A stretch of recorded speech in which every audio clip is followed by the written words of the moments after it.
Hello everyone, welcome back to enlightenment. मैं doctor Nita. आज हम growing up as a learner में डिस्कस करने जा रहे हैं लर्निंग थ्योरीज में Thorndike's stimulus response theory. Last class में हम हर्टलेविन की थ्योरी, पैवलोव की थ्योरी डिस्कस कर चुके हैं। पैवलोव की थ्योरी में आपने देखा था कि दो तरह के स्टिमुलस थे। एक स्टिमुलस था आपका नेचुरल स्टिमुलस और दूसरा आर्टिफिशियल स्टिमुलस। अब यहाँ पर भी स्टिमुलस है, लेकिन यहाँ पर क्या है, स्पेसिफिक स्टिमुलस की बात की गई है।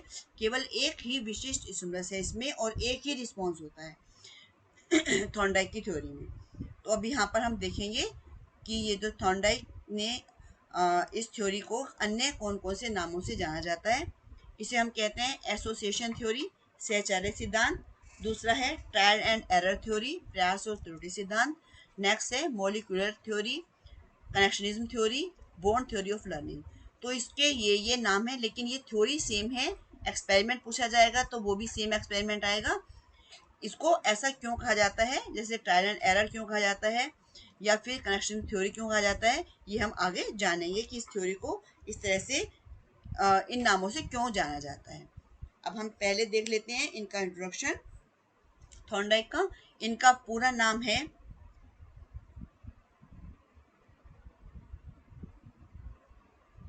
इनका एडवर्ड ली थॉर्नडाइक और ये एक अमेरिकन साइकोलॉजिस्ट थे जिन्होंने अपने कैरियर की जो शुरुआत थी वो कोलंबिया यूनिवर्सिटी में की।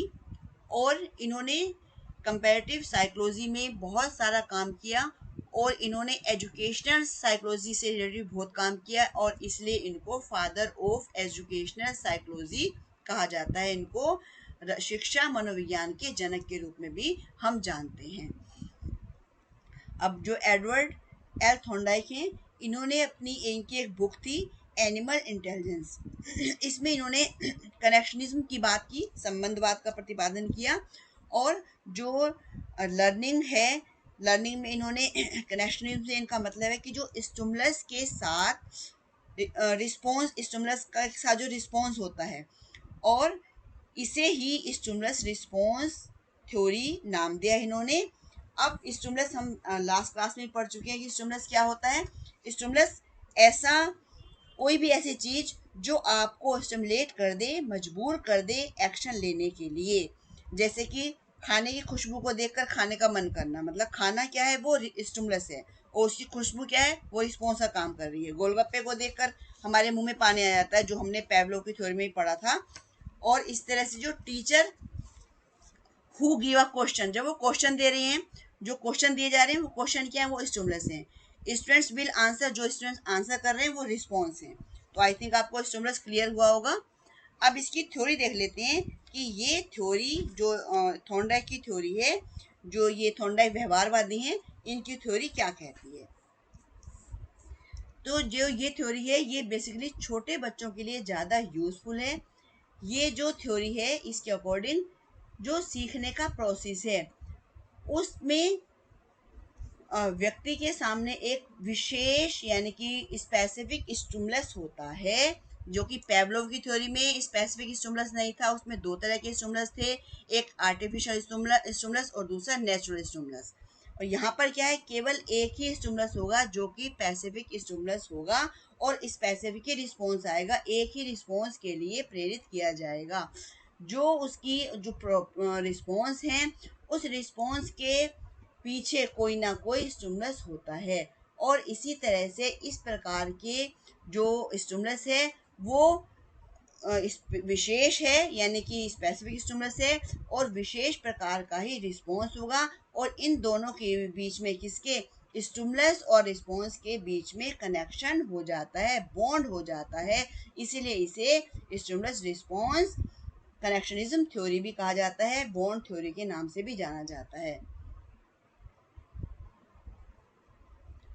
अब यहाँ पर क्या है, जो ये रिस्पॉन्स और स्टिमुलस और रिस्पॉन्स, इन दोनों के बीच में एसोसिएशन भी होता है, इसलिए इसको एसोसिएटिव लर्निंग या एसोसिएटिव थ्योरी भी कहते हैं। ये कनेक्शन इतना ज़्यादा पावरफुल होता है, इतना पॉजिटिव होता है कि फ्यूचर में जब भी हमें वो उस स्टिमुलस को रिपीट किया जाता है, तो जो तो जो रिस्पॉन्स है वो रिस्पॉन्स जो पहले किया गया था वैसा ही रिस्पॉन्स करने को मतलब वैसा ही रिस्पॉन्स होगा। इस तरह से ये इनके रिस्पॉन्स स्टिमुलस और रिस्पॉन्स के बीच में कनेक्शन हो जाता है, इसलिए इसको संबंधवाद कहा जाता है। आई थिंक आपको ये क्लियर हुआ होगा। थॉर्नडाइक ने कहा है कि when a stimulus is presented, जब एक स्टिमुलस को प्रेजेंट किया जाता है और वो उसको रिस्पॉन्ड करता है, यदि उसका रिस्पॉन्ड करेक्ट होता है तो उन दोनों के बीच में एसोसिएशन हो जाता है। किसके बीच में? स्टिमुलस और रिस्पॉन्स के बीच में कनेक्शन हो जाने से ही इसलिए इसको कनेक्शनिज्म यानी कनेक्शनिज्म इसको कहा जाता है, संबंधवाद इसको कहा जाता है।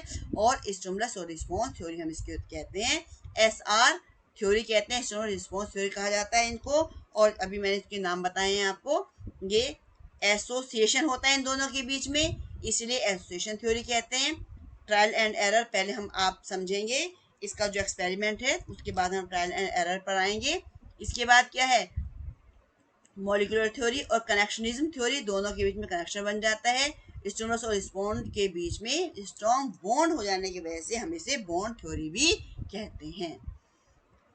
ट्रायल एंड एरर, अभी हम इसकी पहले इसका एक्सपेरिमेंट देखते हैं, उसके बाद हम ट्रायल एंड एरर पर आएंगे। अब यहाँ पर जो थॉर्नडाइक ने जो अपने एक्सपेरिमेंट किए हैं, इन्होंने एक्सपेरिमेंट किए हैं एनिमल्स पर किए हैं। और इस थ्योरी का जो उन्होंने टेस्ट किया है, उन्होंने थॉर्नडाइक ने क्या किया, एक हंग्री कैट को लिया। ये हंग्री कैट है, भूखी बिल्ली है।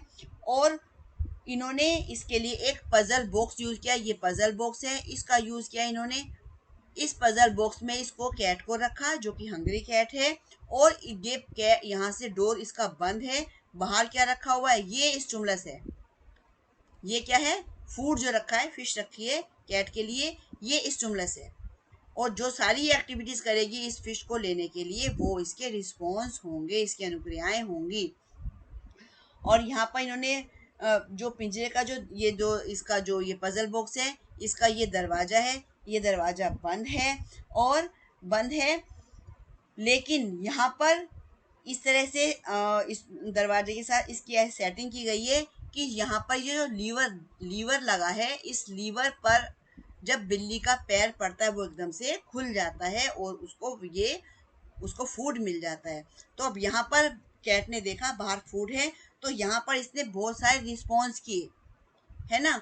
उसने उछली कूदी, इधर उधर गई, फिर कई बार इसने उछल कूद की, इधर जा रही है उधर जा रही है, इधर पंजा मारा उधर पंजा मारा।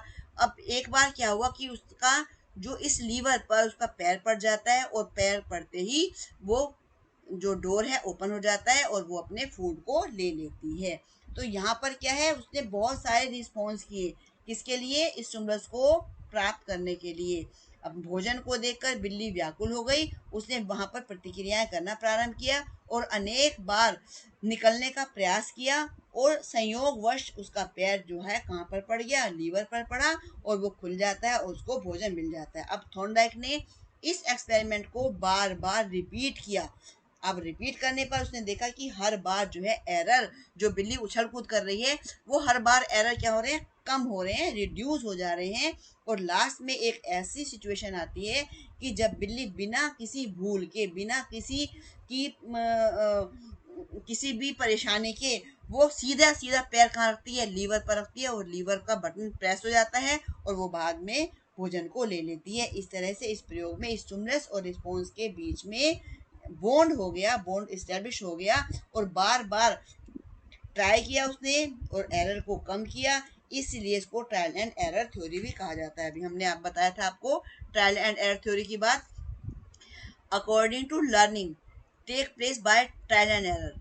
ट्रायल एंड एरर क्या होता है कि भाई यहाँ पर बहुत सारी हमारे सामने सिचुएशन होती हैं, कोई हम काम करते हैं,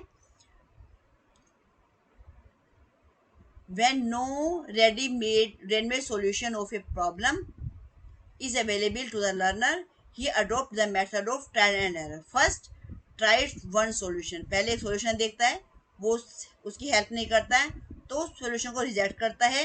then again he tries another action in this way he eliminates error. इसमें क्या होता है, वो एरर को एलिमिनेट करता है और इररेलेवेंट रिस्पॉन्स को छोड़ देता है और अपने पर्पस को अचीव कर लेता है।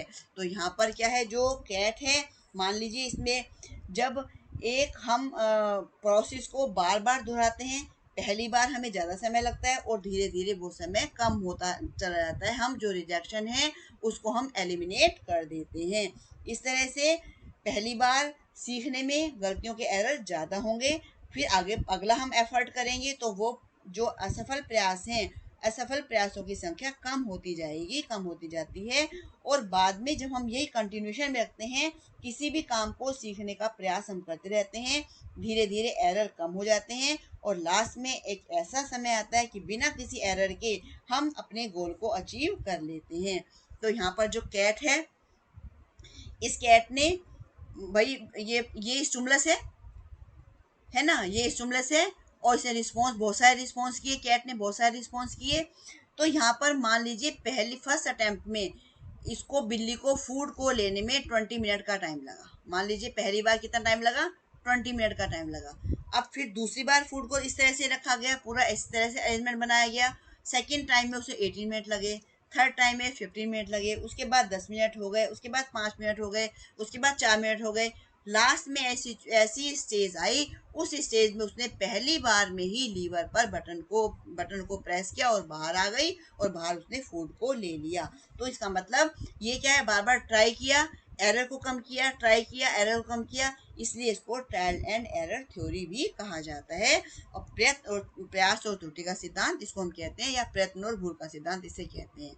यहाँ भी कैट की सिचुएशन दे रखी है कि बाहर फूड है, यहाँ पर लीवर है और इस लीवर को प्रेस करते ही बिल्ली क्या है, यहाँ पर लीवर को प्रेस करेगी, ये दरवाजा खुल जाएगा और इस बिल्ली इसको ले लेगी। यहाँ बहुत सारे प्रयास, पहला प्रयास किया इसने, बाहर हाथ लगा रही है बाहर आने के लिए, फिर दूसरा इधर उछल कूद कर रही है, तीसरा उसने यहाँ पर प्रेस कर दिया और चौथा ये बाहर आ गई।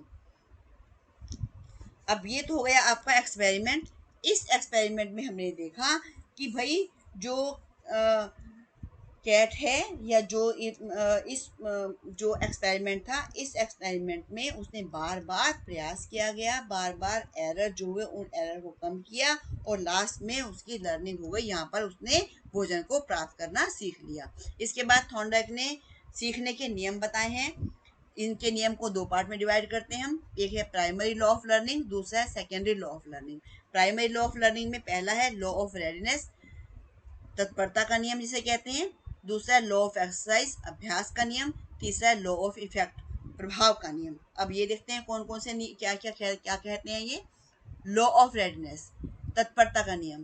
तत्परता का नियम क्या कहता है कि भाई यदि हम काम करने के लिए तत्पर हैं, काम करने के लिए रेडी हैं, काम करने में हमारा मन है, तभी हम उस काम को इजीली सीख पाएंगे, हम इफेक्टिवली सीख पाएंगे और हम उसे करने के लिए खुद से मोटिवेट हैं, तभी हम उस काम को कर पाएंगे। और दूसरा कि ये थ्योरी ये बताती है, ये लॉ ये बताता है कि जो व्यक्ति है फिजिकली और मेंटली फिट है तभी वो सीख सकता है, अदरवाइज वो सीखने में, यदि वो खुद रेडी नहीं है, खुद रेडी नहीं है, तो जो सीखा गई है वो लर्निंग जो है वो इस्टेब्लिश लर्निंग नहीं होगी, स्थायी नहीं होगी। और रेडीनेस ही है जो हमारा ध्यान केंद्रित करती है, योगदान करती है सीखने पर, जिससे कि वो हमारा सीखा हुआ जो हम इजीली सीख पाते हैं। जैसे क्लास में भी क्या होता है, जब क्लास में टीचर पढ़ाने जाता है तो वहाँ पहले ही वो क्या करता है, अपने क्लास के एनवायरनमेंट को रेडी करता है, बच्चों के मेंटल एबिलिटी को सेट करता है, उनको तैयार करता है सीखने के लिए। ऐसा नहीं है कि वो क्लास में गया और उसने चैप्टर पढ़ाना शुरू कर दिया, नहीं, पहले क्या करता है, वो पहले अपने चैप्टर से रिलेटेड कुछ क्वेश्चन पूछेगा, बच्चों की प्रीवियस नॉलेज को चेक करेगा और उनको उसके लिए तैयार करेगा कि सीखने के लिए उनको क्या करेगा, रेडी कर देगा। आपने देखा होगा जब आप बीएड के लेसन प्लान बनाते हैं, उस लेसन प्लान में भी आपको टीचर के द्वारा बताया जाता है कि सबसे पहले हमें बच्चों को इंट्रोडक्शन देना है अपने चैप्टर का, जाते हमें चैप्टर नहीं पढ़ा देना है, हमें चैप्टर को इंट्रोड्यूस करना है। वो हम किसी स्टोरी के थ्रू भी कर सकते हैं, क्वेश्चन आंसर के थ्रू भी कर सकते हैं, किस सिचुएशन के थ्रू भी कर सकते हैं, कुछ हम लाइव एग्जांपल दिखाकर कर सकते हैं, कोई हम रियल ऑब्जेक्ट दिखा कर सकते हैं। ऐसा हम क्यों करते हैं? जिससे कि बच्चे सीखने के लिए मोटिवेट होंगे, बच्चे सीखने के लिए रेडी हो जाएंगे, उनके अंदर क्यूरियोसिटी आएगी सीखने के लिए कि हाँ आज हम कुछ नया करने जा रहे हैं।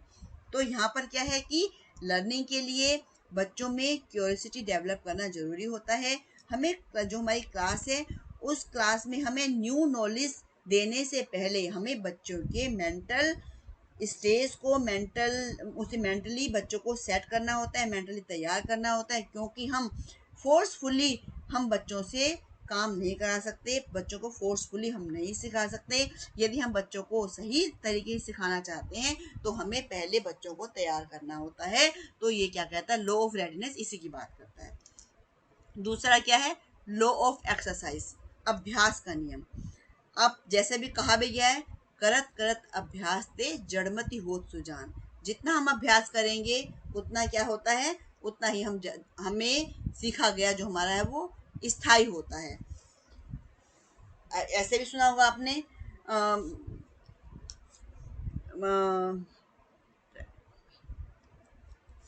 कि जो हम बच्चों को जो प्रैक्टिस होती है वो हमें परफेक्ट बनाती है ना? प्रैक्टिस से ही हम परफेक्ट बनते हैं। जितने हम ज़्यादा प्रैक्टिस करेंगे उतना ही ज़्यादा हम परफेक्ट होंगे। तो ये जो थॉर्नडाइक का ये जो लॉ है ये कहता है कि कोई भी काम को हम बार बार रिपीट करते हैं तो रिपीट करने से उसमें क्या हो जाता है? कनेक्शन हो जाता है किसके बीच में? स्टिमुलस और रिस्पॉन्स के बीच में। तो स्टिमुलस और रिस्पॉन्स के बीच में जितना कनेक्शन स्ट्रॉन्ग होगा, जितनी बॉन्डिंग होगी, उतनी लर्निंग भी उतनी ही अच्छी होगी। कई बार अभ्यास करने से जो है लर्निंग इजी हो जाती है। अब आपने देखा होगा बच्चों को हम टेबल लर्न कराते हैं तो बार बार उसकी एक्सरसाइज कराते हैं, बार बार रिपीट कराते हैं, है ना? हम बच्चों को मैथ्स में बच्चों को हम मैथ्स में वो उनके जो सूत्र होते हैं उनको वो याद कराते हैं, फॉर्मूलाज याद कराते हैं। तो वो हम बच्चों को बार बार रिपीट कराते हैं, बच्चों को बार बार रिपीट करने के लिए दिए जाते हैं, बच्चे बार बार उनको रिपीट करते हैं। और यहाँ पर ये क्या है? एक है, इसमें दो तरह के हैं ये, लॉ ऑफ यूज और लॉ ऑफ डिसयूज, यानी कि उपयोग का नियम और अनुपयोग का नियम।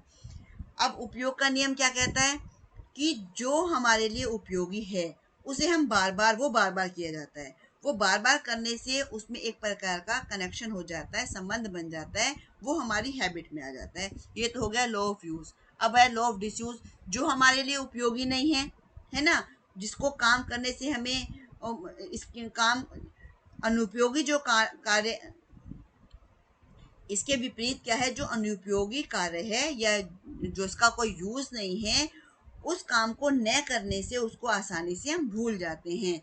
इस तरह से कहा जाता है कि यदि किसी काम को याद रखने के लिए उसकी प्रैक्टिस जरूरी है ना? उसको हमें बार बार रिपीट करना होगा, बार बार प्रैक्टिस करनी होगी। और ये जो थ्योरी है, इस इस इस लॉ से, ये जो लॉ दिया है थॉर्नडाइक ने, इस लॉ से क्या है कि जो टीचर है बच्चों में ऐसी नॉलेज को देता है जिससे कि उसको बार बार प्रैक्टिस कराते हैं। प्रैक्टिस कराने से बच्चा क्या है, वो बच्चे का जो सीखा हुई नॉलेज है वो स्थायी हो जाती है। जैसे कि क्लास में टीचर को जो कंटेंट है उस कंटेंट को रिपीट कराना चाहिए। ये नहीं कि टीचर ने एक बार क्लास में बता दिया, कहानी खत्म हो गई, उसे रिपीट कराए। रिपीट कराने का भी तरीका हो सकता है कि बच्चों को कुछ होमवर्क के लिए दे दे करने के लिए, या फिर उस पे कुछ लिख कर लाने के लिए दे दे, कुछ ढूंढ कर लाने के लिए दे, जिससे कि वो क्या करेंगे, बच्चे उसको दोबारा करेंगे, लर्निंग बाय डूइंग सीखेंगे, खुद उसको करेंगे। इसमें क्या होगा? उनके बच्चों के अंदर पॉजिटिव एटीट्यूड डेवलप होगा।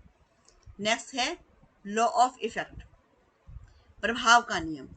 अब ये जो रिस्पॉन्स है, हमारे अनुक्रियाएं हैं, that are followed by positive consequence, जो पॉजिटिव कॉन्सिक्वेंस हैं, जो सकारात्मक हैं, लाइकली टू बी रिपीटेड, उनको हम क्या करते हैं? रिपीट करते हैं, है ना?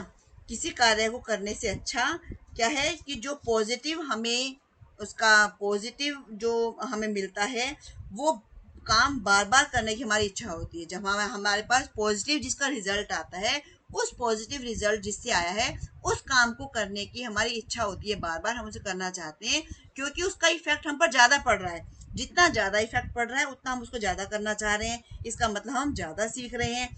और जब यदि हमें असफलता जो मिलती है, मतलब हम अनसक्सेस होते हैं तो उस काम को हम दोबारा करने का प्रयास नहीं करते हैं। और इसमें दूसरा ये भी है कि जिससे हमें ज़्यादा सेटिस्फैक्शन होता है, सेटिस्फाइड होते हैं जिस काम को करके, उस काम को हम बार बार करते हैं, और जिस काम से हम सेटिस्फाइड नहीं होते हैं उस काम को हम छोड़ देते हैं। तो यहाँ पर क्या है, इसका मतलब है कि क्लास में लर्निंग के लिए बच्चों को हमेशा मोटिवेट करना है, उनको प्रोत्साहित करना है, और उन्हें नई टीचिंग मेथड यूज करने चाहिए क्लास में, जिससे कि क्लास में बच्चों का इंटरेस्ट बना रहे, और टीचर को भी पॉजिटिव एटीट्यूड से ही टीचिंग प्रोवाइड कराई जानी चाहिए, जिससे कि बच्चे में सेटिस्फेक्शन आए, बच्चा सेटिस्फैक्ट्री सीखे। तो ये तो है लॉ ऑफ लर्निंग। कौन से हैं लॉ ऑफ लर्निंग? ये प्राइमरी लॉ ऑफ लर्निंग है। इसके बाद हम देखेंगे सेकेंडरी लॉ ऑफ लर्निंग। अब तीनों तो हमने ये पढ़ लिए, जो इसके प्राइमरी थे, ये है ना, प्राइमरी तीन थे, ये तीनों हमने प्राइमरी पढ़ लिए।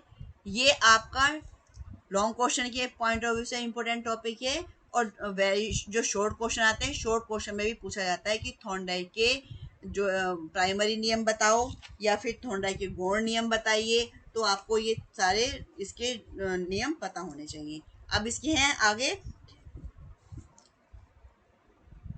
ये सबऑर्डिनेट लॉ, या जिसे कहते हैं सेकेंडरी लॉ। सबसे पहला है लॉ ऑफ मल्टीपल रिस्पॉन्स, बहु प्रतिक्रिया या बहु अनुक्रिया का नियम।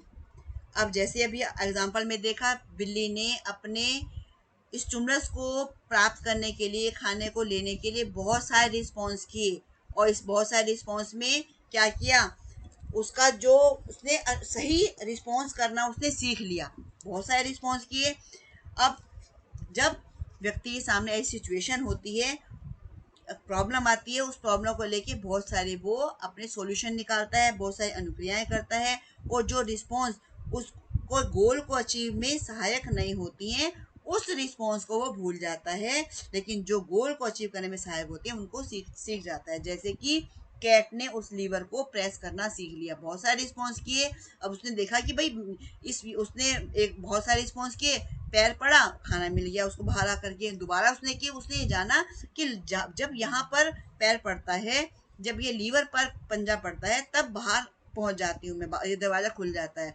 तो उसको ब्लास्ट में लर्निंग हो गई कि यहीं पर ही पैर रखने से मुझे क्या है, रिस्पॉन्स स्टिमुलस मिलेगा, खाना मिलेगा। तो लास्ट में उसने क्या किया, कोई भी एरर नहीं किया, सारे जो गलत रिस्पॉन्स थे उनको उसने एलिमिनेट कर दिया। तो यहाँ पर क्या है कि क्लास में भी स्टूडेंट को स्वयं करके सीखने के लिए एनवायरनमेंट टीचर के द्वारा दिया जाना चाहिए। तब वो क्या करेगा, जब हम उसे सीखने के लिए लर्निंग बाय डूइंग सिखाएंगे तो बहुत सारे रिस्पॉन्स करेगा, और उन रिस्पॉन्स में से सही रिस्पॉन्स को क्या कर लेगा, एसेम्बलेट कर लेगा, और गलत रिस्पॉन्स जो है उनको वो छोड़ देगा। नेक्स्ट है law of attitude. Law of attitude जिसे कहते हैं अभिवृत्ति का नियम, तत्परता का नियम कह सकते हो इसको, मानसिक स्थिति का नियम भी कह सकते हैं। तो इस नियम का मतलब है कि जब जो बाहरी सिचुएशन है उसकी जो रिस्पॉन्सेज हैं वो बच्चे के एटीट्यूड पर डिपेंड करती हैं। यदि बच्चा सीखने के लिए उसमें क्या है, रेडी है, तो वो जो न्यू सिचुएशन है, न्यू रिस्पॉन्स है, उनको वो आसानी से सीख लेगा, अदरवाइज वो नहीं सीख पाएगा। इस तरह से टीचर को चाहिए कि जो क्लास का एनवायरनमेंट है, उस क्लास के एनवायरनमेंट को इस तरह से बनाए कि पॉजिटिव एटीट्यूड डेवलप हो बच्चों के अंदर, और बिना किसी फ्रस्ट्रेशन के वो सीख पाए। नेक्स्ट है law of prepotency of element, आंशिक क्रिया का नियम। अब हम जिस काम को भी करना चाहते हैं, उस काम के लिए हम क्या करते हैं, उसको छोटे छोटे एलिमेंट में डिवाइड कर लेते हैं। इस तरह से हम एलिमेंट में डिवाइड कर लेते हैं तो हम इजीली सीखते हैं, और जल्दी भी सीखते हैं, और इजीली सीख जाते हैं। जैसे इस नियम को हम कहते हैं कि अंश से पूर्ण की ओर का नियम। अब क्लास में टीचर को पढ़ाते समय ये ध्यान देना चाहिए कि पहले उसे कौन सा कंटेंट पढ़ाना है। अब हम क्या करते हैं, अपने सिलेबस को डिवाइड करते हैं, है ना, यूनिट में डिवाइड करते हैं, और उसमें फिर चैप्टर होते हैं, चैप्टर के बाद टॉपिक होते हैं। टीचर ये खुद डिसाइड करता है कि उसे कौन सा टॉपिक पहले पढ़ाना है, कौन सा टॉपिक बाद में पढ़ाना है। इसके बाद है law of response by analogy, समानता का नियम। समानता का माने कि दो सिचुएशन में समानता होने पर वो किस तरह की सिचुएशन को वो हैंडल करेगा व्यक्ति। तो जो उसने प्रीवियस उसका जो एक्सपीरियंस है, प्रीवियस एक्सपीरियंस के अकॉर्डिंग ही वो रिस्पॉन्स को करेगा। उसने देखा कि पहले मेरे सामने एक समस्या आई थी तो मैंने इस समस्या को कैसे सुलझाया था, जैसे मैंने पहले इस समस्या को सुलझाया था उसी तरह से मैं इस समस्या को भी सुलझा सकता हूँ। मतलब कि जो नई सिचुएशन में पहले जो सीखी गई नॉलेज है, पहले जो सीखी गई सिचुएशन है, उस सिचुएशन को ट्रांसफर कर देना। और ये इस बात पर डिपेंड करता है कि दोनों सिचुएशन में कितने कॉमन एलिमेंट हैं, है ना। तो ये डिपेंड करेगा कितना कॉमन है उस सिचुएशन में। तो यहाँ पर जो टीचर है जब भी वो नया चैप्टर पढ़ाता है, नया सब्जेक्ट पढ़ाना शुरू करता है, तो सबसे पहले वो क्या करता है, उसकी यूटिलिटी को बताता है, उसके बारे में बताने की कोशिश करता है, जो उनको बच्चों के प्रीवियस नॉलेज से जोड़ता है। उसने जो पहले पढ़ा रखा है और जो नया पढ़ाने जा रहा है, उन दोनों में कनेक्शन को इस्टेब्लिश करता है। नेक्स्ट है लॉ ऑफ एसोसिएटिव शिफ्ट, सहचर्य परिवर्तन का नियम। यहाँ पर तो क्या था, समान सिचुएशन थी, यहाँ पर क्या है, एसोसिएटिव शिफ्टिंग है। इसके अनुसार कोई भी रिस्पॉन्स जिसे करने की क्षमता एक नए उद्दीपन से उत्पन्न होती है, जो नया स्टिमुलस है उससे उत्पन्न हो रही है। ये जो सिचुएशन है इसमें स्ट्रक्चर तो वही रहता है लेकिन सिचुएशन चेंज हो जाती है, सिचुएशन चेंज होती है, स्ट्रक्चर वही रहता है। अब इसमें क्या है कि टीचर को चाहिए कि वो स्टूडेंट में बिल्कुल हेल्थ इंटरेस्ट को डेवलप करे और ऐसी उनके अंदर ऐसी हैबिट डेवलप करे, ऐसे इंटरेस्ट डेवलप करे जिससे कि वो जो भी सिचुएशन हो इस सिचुएशन में बेनिफिट को ले सकें, उसको सीख सकें। अब ये तो इनके लॉ हो गए। लॉ दो तरह के थे, प्राइमरी और सेकेंडरी। प्राइमरी में 3 है, सेकेंडरी में 5 हैं। अब इस थ्योरी का क्या एजुकेशनल इम्प्लीकेशन है, शैक्षिक महत्व क्या है इसका। सबसे पहले दिया है एम्फेसिस ऑन एफर्ट्स। ये थ्योरी ये बताती है कि जितने हम एफर्ट डालेंगे, जितना हम गुड़ डालेंगे उतना ही मीठा होगा, है ना। जितने हम एफर्ट डालेंगे उतना ही हमें क्या मिलेगा, उतना हमें ज़्यादा रिस्पॉन्स मिलेंगे, ज़्यादा अच्छा हमारे लिए होगा कि हम निरंतर हमेशा परिश्रम करते रहेंगे, प्रयास करने पर बल देंगे, तो हमारी लर्निंग क्या होगी, लर्निंग स्टेबल लर्निंग होगी। एम्फेसिस ऑन प्रैक्टिस, ये थ्योरी बताती है कि प्रैक्टिस करनी चाहिए। Practice makes a man perfect, जितने हम प्रैक्टिस करते हैं उतना ही हम परफेक्ट बनते हैं। और ये प्रैक्टिस हमें फिजिकल साइंस में प्रैक्टिस ज़रूरी है, मैथ्स में प्रैक्टिस करना ज़रूरी होता है ना। और ये जो है जितनी ज़्यादा प्रैक्टिस पर एम्फेसिस देती है उससे क्या होता है कि व्यक्ति के जो भी काम होते हैं वो उसमें काम में क्लैरिटी होती है, इजीली काम कर लेता है और उसकी स्किल भी डेवलप होती है। उसके बाद है emphasis on learning by doing. ये लर्निंग बाय डूइंग की बात करते हैं, बच्चा खुद करके सीखने पर इसमें जोर दिया जाता है। कंटेंट को छोटे छोटे पार्ट्स में डिवाइड कर लेते हैं, उस पार्ट्स में डिवाइड करने के बाद बच्चों को ऐसी सिचुएशन दी जाती है कि वो लर्निंग बाय डूइंग सीखते हैं। उसके बाद है ready to attain new knowledge. New knowledge को अटेन करने में हेल्प करता है जो रिस्पॉन्स स्टिमुलस रिस्पॉन्स थ्योरी है। ये न्यू नॉलेज को अटेन करने में रेडी रखती है बच्चों को, क्योंकि इसमें रेडीनेस की का लो भी है। बच्चों को रेडी किया जाता है, उनको ऐसा एनवायरनमेंट दिया जाता है कि वो न्यू नॉलेज को कैप्चर कर सकते हैं।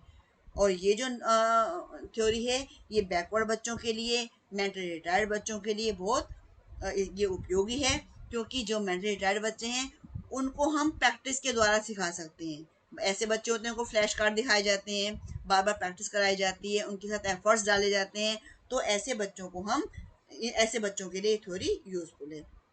अब है ये जो थ्योरी है जो एक्सपीरियंस है उन एक्सपीरियंस से लाभ उठाने की भी कैपेसिटी को डेवलप करती है। इससे बच्चा सेल्फ कॉन्फिडेंस मेंटेन होता है, सेल्फ इंडिपेंडेंट बच्चा बनता है ना। और ये समस्या जो भी प्रॉब्लम है उस प्रॉब्लम को सॉल्व करने में भी ये थ्योरी काफ़ी हेल्पफुल है।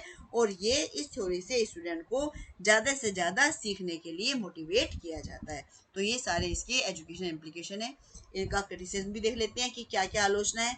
भाई ये जो थ्योरी है बहुत ज़्यादा प्रैक्टिस पर ध्यान देती है ना। इसका मतलब क्या है कि भाई और ज़्यादा से ज़्यादा प्रैक्टिस कराने कराने में ध्यान देती है। इसका मतलब क्या है कि बच्चे को एक मशीन की तरह काम करा रही है उसे रटवा रही है। बच्चे का जो कॉग्निटिव डेवलपमेंट बच्चे का नहीं हो पा रहा है ना। और ये थ्योरी जो है पशुओं के सीखने की क्रिया को ज़्यादा स्पष्ट करती है।